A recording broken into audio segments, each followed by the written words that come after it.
dari BPKIMSI Pak mau mewawancarai tentang secara keseluruhan ya tentang apa sih khawatir dalam pramuka itu kan. Kalau kami kan hitungannya awam ya Pak, kayak khawatir tuh setahu saat kami itu ya pramuka tapi kecamatan gitu kan.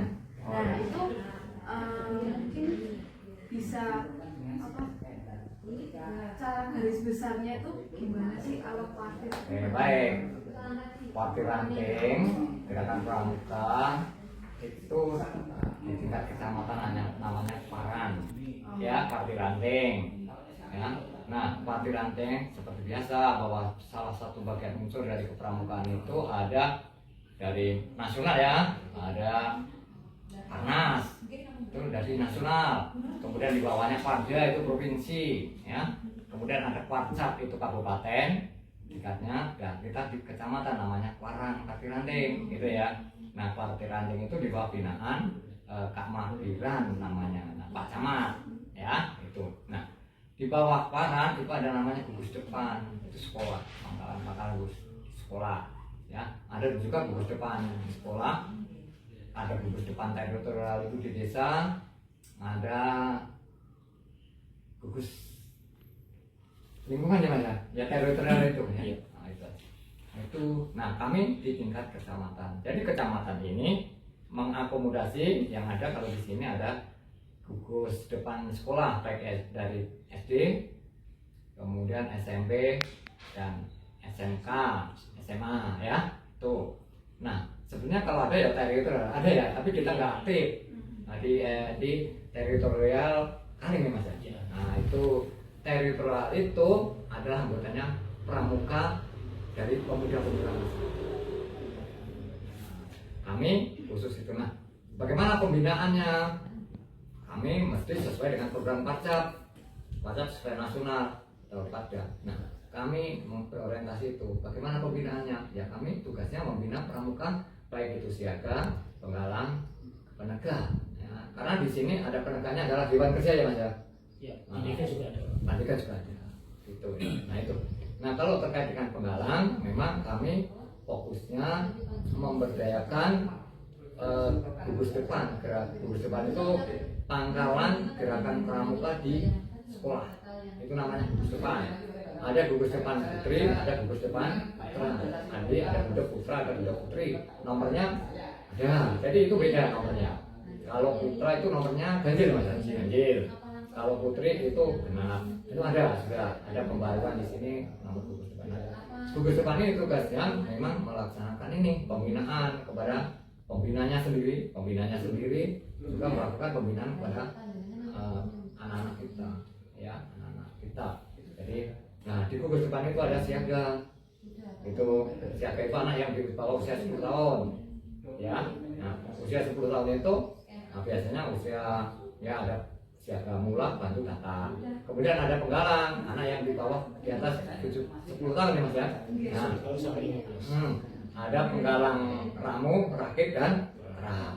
Jadi ada tingkatan-tingkatannya. Mereka juga harus menguasai keterampilan yang berbeda. Tapi secara umum di sana ada materi patriotisme, ada materi tekpram, ada materi pengetahuan ya.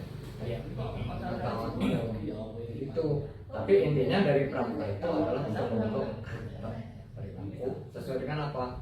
Sesuai dengan dharma, sesuai dengan dasar pramuka.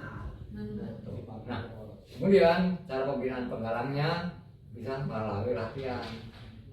Jadi kami berharap sekolah gugus depan itu punya jadwal latihan seminggu sekali. Nah, sekolah-sekolahnya. Nah, nanti setelah latihan dalam kurun waktu tertentu seharusnya mengadakan namanya persami, perkemahan Sabtu malam Minggu.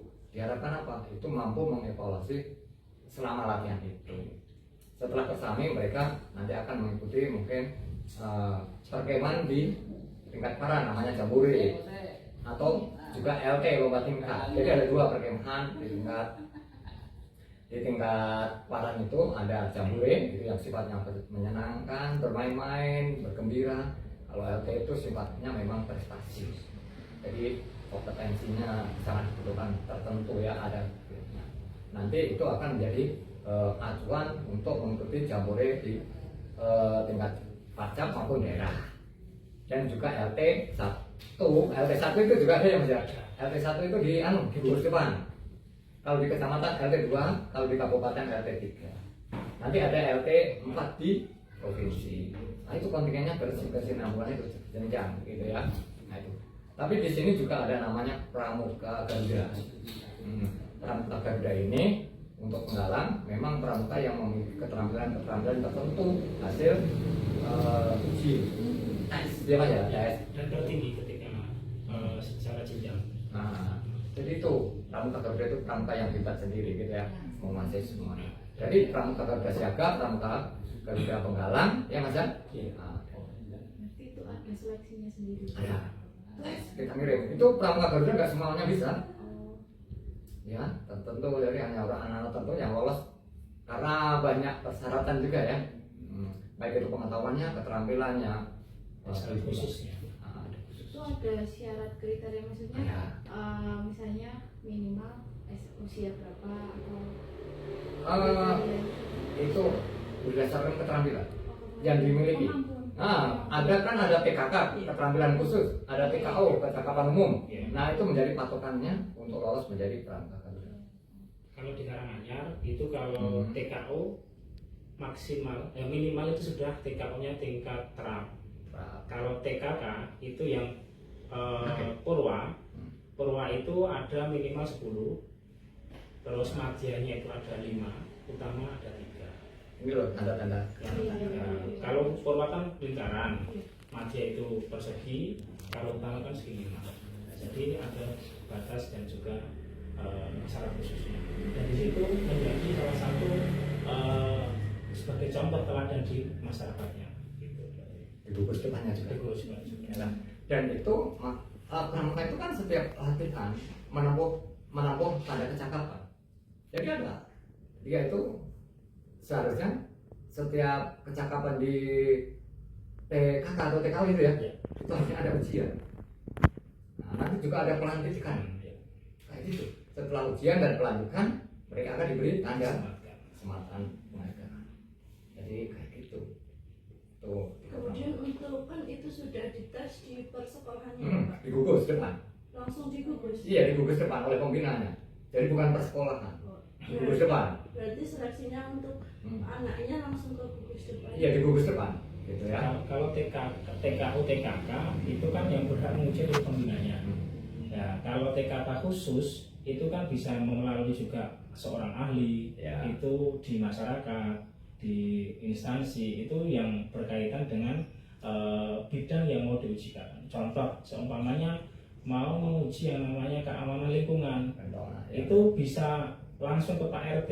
Itu salah satu minta uji seperti apa atau ujiannya, terus kriterianya bagaimana, itu nanti di-ACC sama Pak RT, sudah mendapatkan dan disematkan oleh pembina boleh Pak RT juga. Berarti di semua kalangan terdapat kesinambungan? Betul. Jadi berjenjang dari siaga tadi. Siaga kan udah siaga mula bantu data. Ada 3 tahap ya, harus dilewati. Itu beda keterampilannya. Apalagi nanti di penggalang rampung rakyat terap Itu TKU. beda. Jadi itu tahapannya ada berjenjang. Nah, nanti terus jadi makin tinggi makin.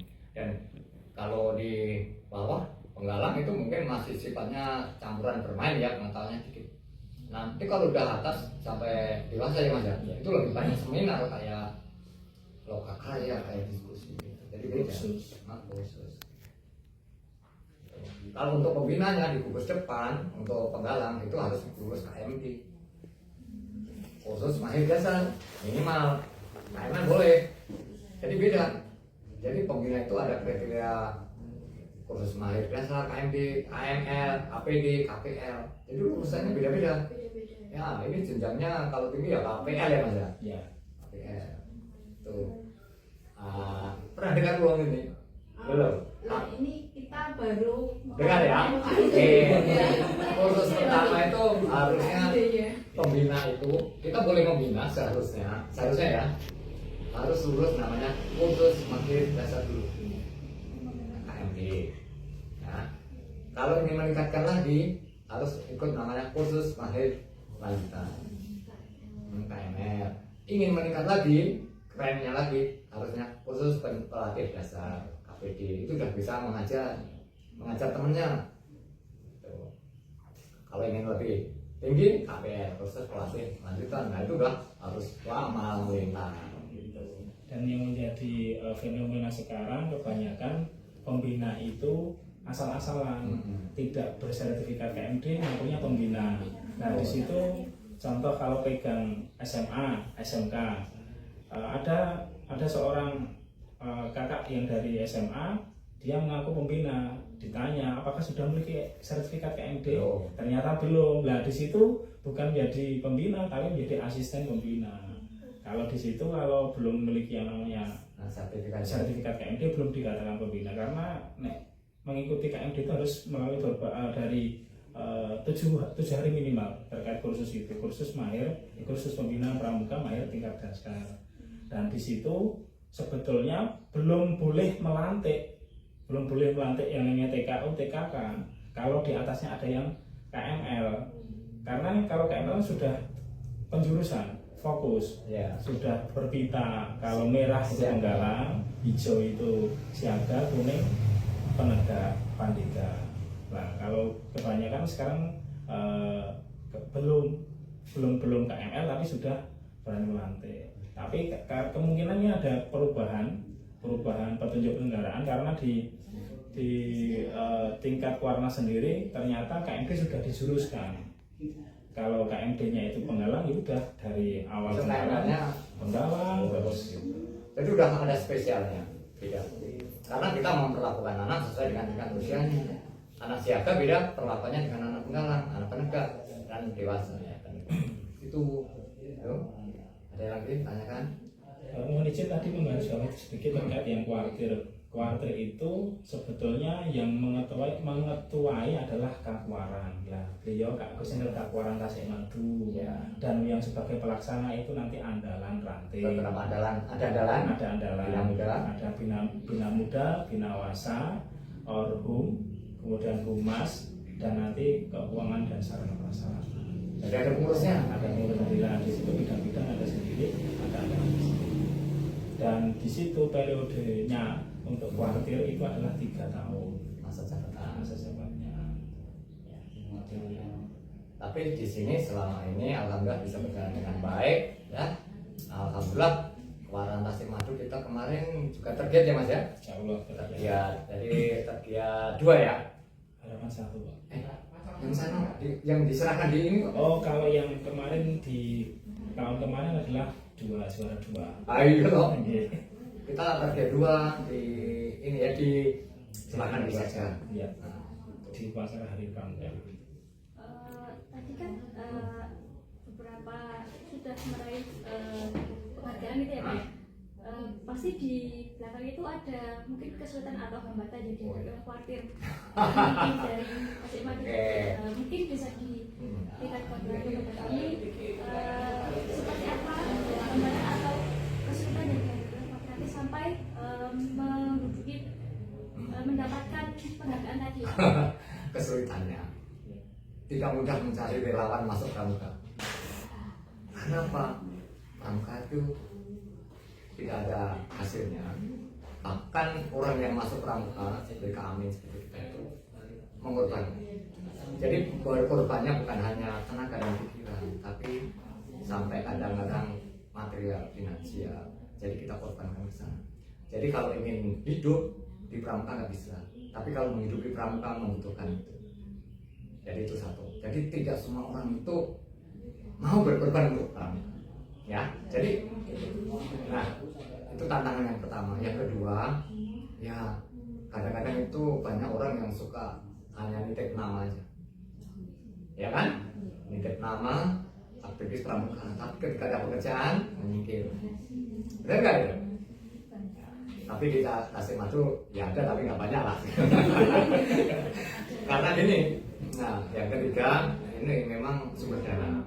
Karena Paron itu tidak mendapatkan dana dari pihak lain selain kita dari gotong royong dari anggota pramuka, dari guru depan. Itu Itu. Jadi pramuka itu iurannya setiap kegiatan dengan gotong royong. Gitu. Itu sebuah kendala yang membutuhkan pengorbanan, ya itu. Nah, tadi dari satu tentang tantangan yang pertama tentang tidak semua orang masuk pramuka, ya udah kita mengambil, merekrut, mengaktifkan yang aktif aja, yang mau aja gitu. Karena kita juga harus punya semboyan. Dari 100 pengurus itu mungkin yang aktif hanya 10. Ya udah 10 itu harus bekerja keras. Ya, jadi itu panjang bisa lihat di kegiatan pramuka manapun mesti yang aktif sedikit. Betul? Nah, karena apa? Tidak ada apa-apanya untuk pengorbanan. Jadi pramuka itu hanya mendapatkan apa ya? Kepuasan batin aja. Alhamdulillah kita kegiatan berjalan lancar, sukses. Itu ya, jadi tantangannya itu kita selesaikan dengan ya udah. Ibaratnya kadang-kadang dengan Mas Amin, saya tidak ingin 100 pengurus itu. Saya siapkan aja loh 5 atau 10 orang yang mau ini yang mau bekerja. Bisa menyelesaikan pekerjaan dan berprestasi. Yang kedua memang komunikasi.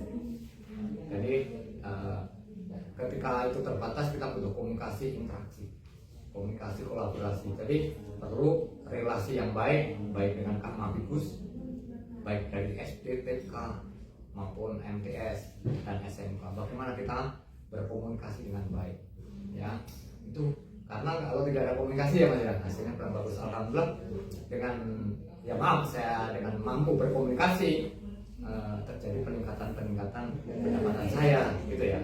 Itu yang dulunya nggak mau hiburan sekarang mau. Itu kan sebuah bagaimana mengakomodasi kepentingan mereka. Jadi itu. Kemudian yang kedua tantangannya tadi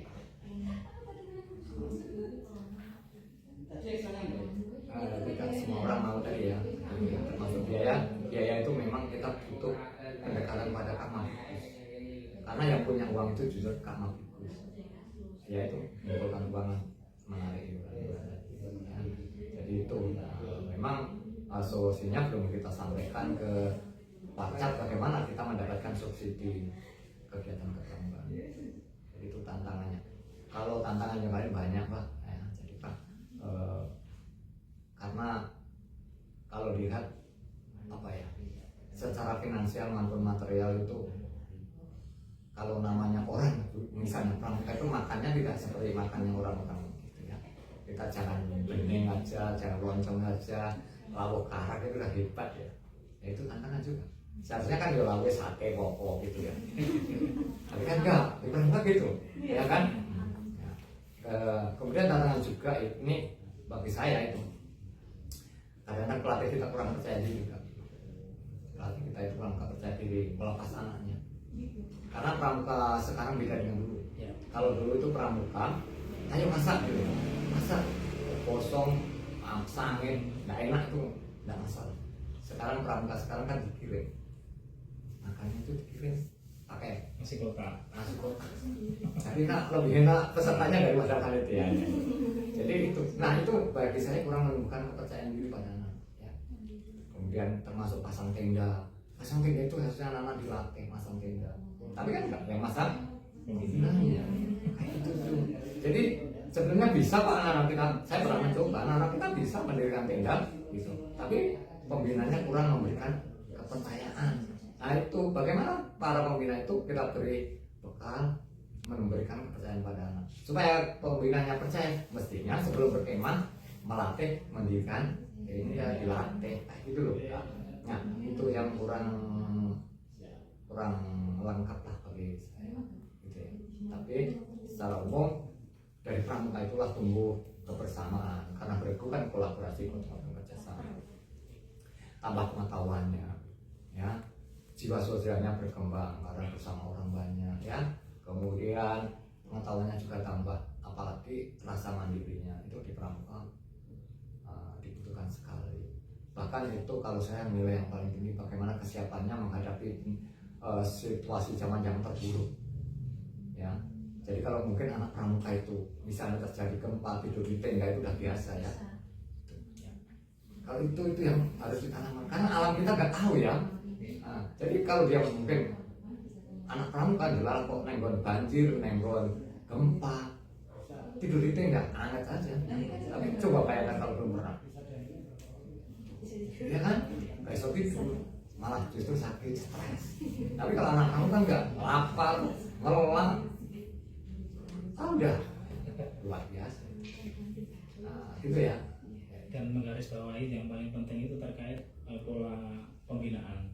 Sekarang kan sudah zamannya teknologi dan juga 4 berapa itu AI juga. Nah di situ setidaknya dari tingkat penggalang sendiri bagaimana cara menarik, tapi tidak meninggalkan marwah dulu. Karena pramuka dulu itu harusnya mandiri betul. Bagaimana caranya untuk hidup di alam bebas itu syarat penting ketika pendidikan di metode dasar kepramukaan tadi. Di situ sudah menjadi garis bawah untuk bisa berkolaborasi dan bersinergi ya Pak. Ya. Ketika di situ. Dan intinya kalau penggalang itu buatlah semenarik mungkin dan bergembira mungkin. Ya, Karena pramuka jangan menjadi image yang keren apalah, harus gembira, berprestasi setidaknya. Kalau Tasik Madu slogannya adalah Warang Tasik Madu kompak, Tasik Madu kompak, Warang Tasik Madu tergiat hebat, Pramuka Tasik Madu sak jose. Gitu. Untuk Pak. Ya, itu juga ini mampu menunjukkan rasa nasionalisme ya, nasionalnya tinggi. Jadi saya yakin kalau anak-anak pramuka itu sudah ya, karena apa? Setiap ada kegiatan penurunan bendera, menaikkan bendera, udah dilatih harus hormat. Apapun pakaiannya, dimanapun ketika ada kegiatan penurunan bendera mesti hormat. Itu ya, jadi itu kita tanamkan di sana. Kebiasaannya. Jadi itu kemudian alhamdulillah ya kegiatannya kemarin di Hari Pramuka itu sukseslah kita, karena hampir semua peserta juga hadir, gugus depan mengirim kontingennya ya. Kemudian dipestasikan juga ya. Itu tidak semua paran yang melakukan kegiatan pestasi agak ya, karena apa? Di sini menggunakan pestasi agak. Apa tujuannya pestasi agak itu? Memberdayakan anak-anak di gugus depan. Jadi dengan pestasi agak itu kan semakin banyak anak yang terlibat di pramuka, itu yang penting, bukan masalah juaranya. Kalau pengen juara ya udah ngambil 10 anak dilatih besok juara, tapi anak lainnya tidak mendapat kesempatan. Ketika tidak mendapat kesempatan berarti membunuh karakter. Anak kita tidak pernah mengalami ikut pesta, padahal itu nanti ikut pesta siaga itu biasanya sepanjang hidupnya hanya ikuti sekali. Boleh? Betul? Nah, itu yang harus ada di otak. Pak, kalau dari sisi finansial memang mahal, namanya pendidikan mahal ya. Nah, tapi bagaimana kita karuparan Tasik Madu, saya ingin ya itu baru kemarin ya kita selama sebelum ini nggak seleksi, tapi saya sebagai kemarin ini yang terlibat pramuka harus lebih banyak. Nggak usah masalah mikir ini juara itu bisa mengikuti. Alhamdulillah kita nggak mikir juaranya, kita juara ya Mas ya, mewakili Kwarcap di tingkat tinggi dan di sana juga menjadi pramuka yang terbaik. Jadi kayak gitulah kita berpikirnya. Gitu. Jangan berpikir yang ini mahal, materi duit. Nah, itu nggak bagus kalau saya. Tapi bagaimana anak kita berkualitas, punya kesempatan berkembang. Itu pendidikan kepramukaan. Ya. Dan itu sesuai dengan falsafah Ki Dewan Toraja juga. Ya, tentang pendidikan. Maka ada lagi. Kalau di siaga tadi kalau dibunuh karakternya, itu kalau sudah disiaga sudah dibunuh, kita mau ke penggalang saja susah. Nah itu nanti penggalang sudah melihat pramuka mengerikan, tidak dapat nggak tahu apa-apa, padahal menyenangkan sebetulnya. Menyenangkan dan di situ kalau di penggalang sendiri kan harusnya menyenangkan, kan menunjukkan mencari jati dirinya. Kalau di penggalang itu jati dirinya dikeluarkan seperti apa, bakat dan minatnya seperti apa dikeluarkan. Kita betul-betul didik, kita betul-betul bina adik-adik kita ketika di tingkat penggalang tersebut, karena kebanyakan adik-adik di tingkat penggalang itu lebih suka kompetisi, lebih suka berprestasi, tapi ya harus ada rem untuk ada pengetahuan juga, ada yang namanya prestasi juga, ada yang namanya edukasi bagaimana di sekitar itu harus dikenal. Ya. Jadi ini, mengapa Mas Amin mengatakan harus bergembira dan menyenangkan itu karena sesuai dengan karakteristik anaknya. Anak usia penggalang kan tadi di bawah 14 ya Mas ya. Itu kan masih harus bermain, menyenangkan, gembira gitu ya. Itu berdasarkan psikologi juga kan. Nah, kalian udah tahu ya psikologinya. Nah itu kemudian juga kita memang harus mengurangi kompetisi. Karena menurut teori psikologi juga bahwa kompetisi itu bisa membuat orang atau anak kita menjadi orang yang kejam. Ternyata. Karena apa? Mereka akan menghalalkan dengan segala cara mengalahkan lawannya. Betul? Nah itu yang harus dikurangi ternyata. Jadi kompetisi ini ternyata kadang-kadang pokoknya piye caranya, kadang ketemu di otaknya. Aku jadi menang itu. Nah itu harus dikurangi. Jadi seperti Mas Amin, kita memang buat gembira. Jadi ada permainan gembira, ada permainan sedikit kompetisi. Memang manusia mungkin banyak yang berpikir bahwa kompetisi itu bersemangat, tapi kadang-kadang akan timbul ya tidak semuanya ya. Timbul rasa aku harus mengalahkan. Nah itu harus dihindari. Ada? Yo? Masih? Ada yang ditanyakan lagi? Ya, jadi gini, untuk sistem pembinaannya berjenjang. Ada di gugus depan, ya, itu ada latihan secara terprogram, baik siaga, penggalang, ya, dan penegak. Nanti kalau keluaran kita juga mengadakan berbagai event untuk mengevaluasi kegiatan di gugus depan. Nanti kegiatan di gugus depan naik ke paran, ada evaluasi dengan berbagai kegiatan di WhatsApp dan seterusnya sampai mungkin sampai nasional. Yang intinya kalau pramuka itu untuk membentuk ya diterima dan sejahtera. Pramuka harus ada di situ. Anda jangan masuk pramuka kalau ingin hidup. Tapi kalau ingin menghidupi pramuka silahkan. Nah, itu mestinya aku ngomong gini. Dan biasanya kalau orang-orang yang aktif pramuka ya jadi pegawai, jadi pemimpin keluarga dan kayaknya gitu. Boleh. Untuk karakteristik pembina pramuka yang baik dan profesional itu seperti apa? Pertama orang profesional kan dilihat dari sertifikatnya. Kayak guru profesional harus lihat sertifikatnya. Mestinya pembina juga punya sertifikat KMB enggak? KMB enggak?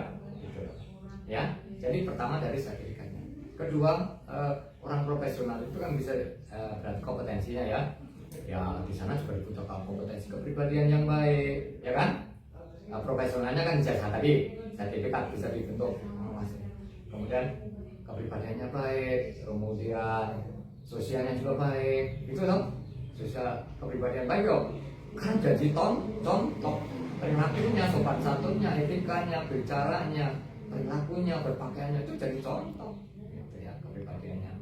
Kemudian sosialnya ya harus ya yang jeneng wong pramuka ya seneng bergaul, seneng mungkin mendoakan, seneng melayat, seneng bantu. Kan ada di pramuka timbul kemanusiaan, ya kan? Bantu.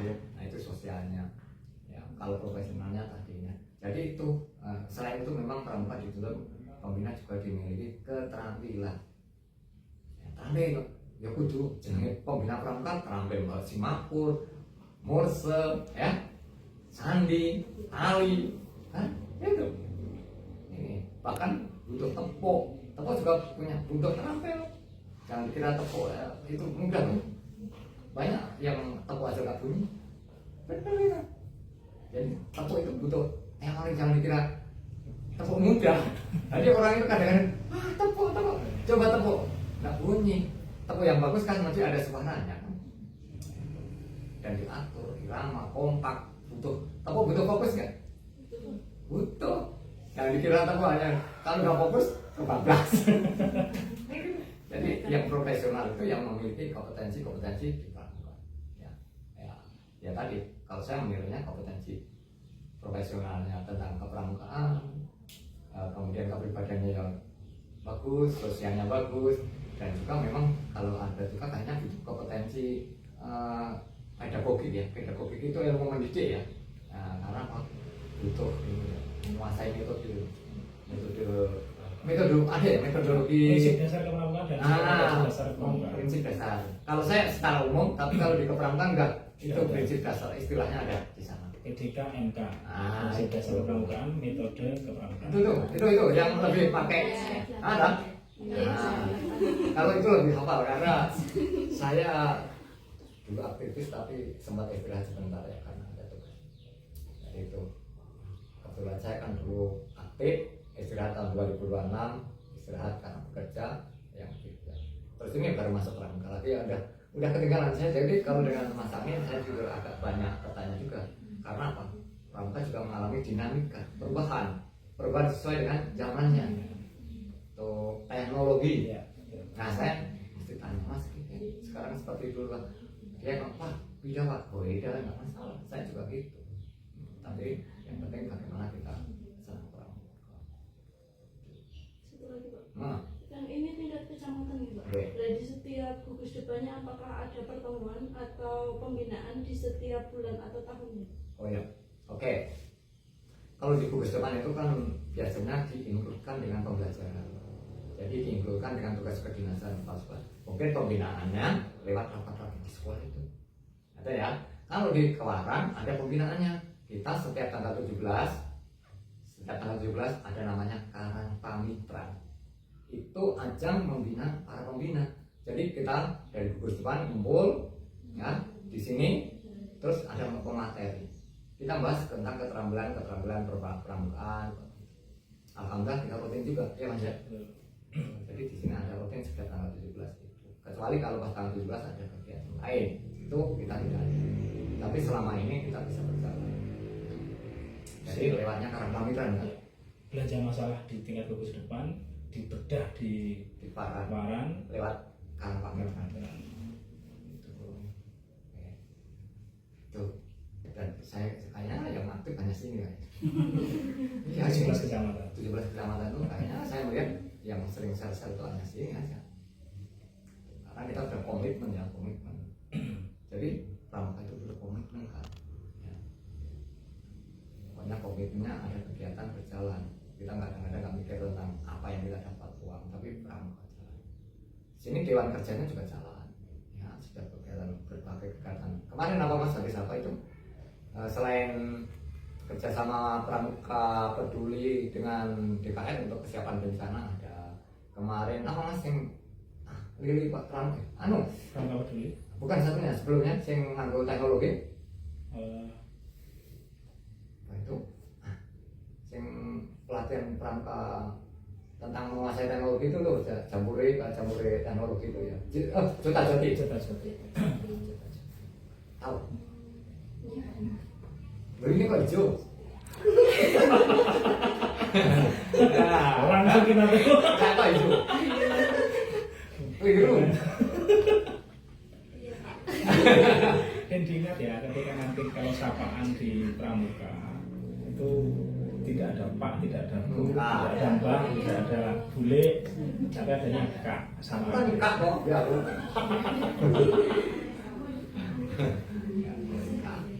Nah kalau besar kakak nanti kan disangka kan ada buci kaci Ya, Pak Ci. tinggal Pak Ci buci ya udah ya ada itu beda. Tapi kalau di Pegalan ke sana ya ada kakak ada kakak adik. Jadi pramuka itu tidak mengenal ini tapi kakak dan adik itu daripada apa kita kalau pas pramuka pakai K. Kalau jenengan ke adik benar ya D, bukan K. Kalau walaupun di nanti kalau penegak lo ya sama-sama tahun usianya sedikit kata bukan begitu D panggil. Masih boleh ada lagi ngomong ketemu ini susah nyari saya. Jadi ini kan tadi beda ya. Oh beda. Ini warna kan ada yang warna merah, Ah, ya, Mas, ya. ada yang warna hijau. Terus tadi ternyata teman-teman Kalau pramuka penegak atau dewasa itu kuning ya Mas ya? Ya. Yang itu kalau ini siaga. Itu ya. Ini yang kuning ini biasanya digunakan untuk pembina dan juga penegak. Tapi penegak tidak boleh pakai ini, harus pakainya yang ini tuh pembina. Oh. Kalau yang hijau ini biasanya pembina siaga. Biasa. Gitu. Dan pendidikan kombinasi kan? Tidak, Pak. Gak apa-apa, itu pelajaran. Tapi kemarin juga ini warna apa? Karena macam-macam warnanya ada merah, hijau. Jadi ada etikanya ya. Mungkin pakai apa itu? Ini ada tanda jabatan. Ya. Hanya satuan. Terus itu nempel di sini, ya. Kalau di pembina tidak ada. Ada. Adanya di tanda penghargaan. Penghargaan itu ada namanya Pancawarsa 1, 2, 3. Ada apa mas? Dharma Bakti. Dharma Bakti. Terus Ada masanya. Bakti. Kalau Pancawarsa itu setiap 5 tahun ya? Ya. 5 tahun kita mendapat penghargaan. Nanti kayak angkanya kayak tentara itu. TV Afrika. Itu juga terus memenuhi syaratnya. Belum nikah aja belum nggak boleh. Iya. Betul. Saya mengajukan nggak boleh. Menikah harus menikah dulu baru. Nah, itu. Kalau saya baru Pancawarsa tuh dia. Tapi saya nggak dapat lainnya. Belum. Itu ya. Jadi ada penghargaan. Ya hanya penghargaan aja. Gitu. Ada lagi? Banyak tentang pramuka. Kiranya kayaknya cukup dulu Pak. Ya. Kayak sudah banyak informasi baru ya pelajaran Bapak ini. Oh ya. Boleh. Ini cukup. Kalau ada yang kurang nanti boleh WA lagi. Ya, kalau ingin ketemu ya silakan lagi tapi harus komunikasi dulu ya. Nah, gitu. Dan saya juga mohon maaf. Aku ya ini minumnya ada ini.